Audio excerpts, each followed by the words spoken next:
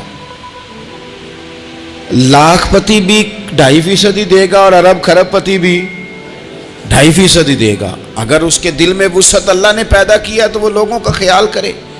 تو حقوق العباد کے معاملے میں بعض تو ہمارے مطالبات ہیں جو مطالبے ہی سرے سے درست نہیں، سرے سے ٹھیک نہیں، لیکن جو بعض اوقات ہمارے وجود سے، لہجے سے، آنے جانے سے ٹھیس پہنچ جاتے، میں پرسنلی بعض چیزوں کو نوٹ کرتا ہوں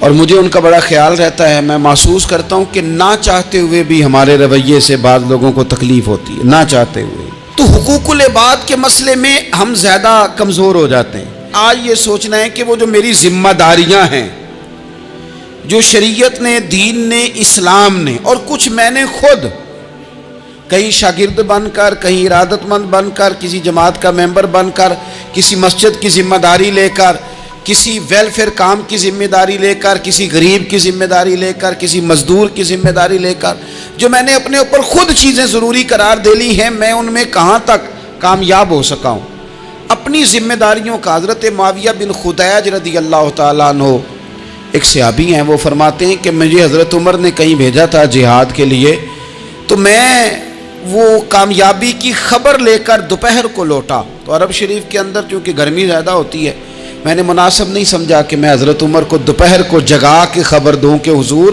بے فکر ہو جائیں، اللہ نے کامیابی دے دی۔ میں نے شام ہونے کا انتظار کیا، یہ ان کے اچھے اخلاق کی علامت، اعلیٰ ظرفی کی بات بتا رہے ہیں۔ کہتے میں نے شام ہونے کا انتظار کیا، مغرب کے وقت یا عصر کے وقت میری ملاقات ہوئی، تو میں نے حضرت عمر سے کہا کہ حضور الحمدللہ اللہ نے کامیابی دے دی، جس مہم پہ آپ نے بھیجا تھا وہ اللہ کے فضل سے اس مہم سے کامیابی ہو گئی۔ تو حضرت عمر فرمانے لگے دیر سے کیوں آئے؟ مجھے تو امید تھی کہ تم سرے دوپہر آ جاؤ گے۔ میں نے کہا حضور میں دوپہر کو ہی گیا تھا، دوپہر کو ہی گیا تھا، پر سوچا کہ آپ آرام میں ہوں گے۔ کیا جواب ہے، اور کیا اس جواب کے اندر بہت سارے لوگوں کی ترجمانی ہے۔ حضرت عمر فرمانے لگے آرام کرتا تھا میں، پر وہ دور گزر گیا، اب تم دوپہر کی بات کرتے ہو، اب تو رات کو بھی کم ملتا ہے۔ وہ تھا ایک دور، اب جب اپنے ذمے خود ذمہ داریاں زیادہ لے لی، اب کیا پتا کہ کوئی کہاں سے چل پڑا ہے تجھے ملنے کو۔ وہ دور گزر گیا جب تو سوتا تھا، من چاہی زندگی بتاتا تھا، اب تو نے خود یہ فیصلہ کیا ہے، اب تو میں بھائی تم دوپہر کی بات کرتے ہو، میں تو رات کو بھی گشت کرتا ہوں کہ کوئی ضرورت مند تو نہیں، کوئی حاجت مند تو نہیں۔ تو جو ہمارے ذمہ داریاں ہیں ان میں نازک حد تک ہم معافی نہیں دیتے۔ کبھی کبھی صلح تو کر لیتے ہیں، صلح ہو جاتی ہے، پنچایت میں صلح ہو گئی، پھر لڑائی ہوئی، پھر بات شروع سے شروع ہو گئی، کیونکہ ہم نے معافی، پھر وہ بات شروع ہو گئی 1955 سے، تو بھی آکھیا سی، تو بھی کیتا سی، وہ بننے والی گل یاد ہی، او بس کر یار، کچھ بھولیں بھی تو۔ بچے پتہ کیوں خوش رہتے ہیں؟ آؤ گے پتہ ہے بچے کیوں خوش رہتے ہیں؟ بچوں کو بات بھول جاتی ہے، اس لیے بچے، اماں نے ادھر 2 تھپڑ مارے 3-4 منٹ پہلے، اور اگلے 5 منٹ میں اماں نے پھر ماتھے کا بوسہ لیا تو بھول گئی بات۔ اللہ کرے کوئی تھوڑے تھوڑے بچے بھی بن جائیں۔ یہ جو بہتے سیانے ہیں نا، ان کا بھی اللہ ہی حافظ ہے، عقل زیادہ آ گئی ہے نا۔ اس لیے اقبال جیسے لوگوں نے کہا تھا خرد کی گتھیاں سلجھا چکا ہوں، یا رب مجھے صاحب جنوں کر دے، صاحب جنوں کر دے، صاحب اللہ کوئی تھوڑا سا مجھے مجنون بھی بنا۔ یہ زیادہ عقل تو کسی کام کی رہی نہیں، پاگل کر دی، پاگل کر دی۔ بہت سارے لوگ ایسے ہیں زیادہ سمجھدار ہوتے ہیں، لہذا معافی دینے کو تیار ہے، معافی دیں۔ جب کوئی معافی کا مطالبہ کرے تو اسے معافی، سب سے مشکل کام ہوتا ہے لمبی لسٹ والے دشمن کو معاف کرنا۔ لسٹ جس کی لمبی ہو نا غلطیوں کی، ایک آدھ غلطی تو معافی ہو جاتی ہے۔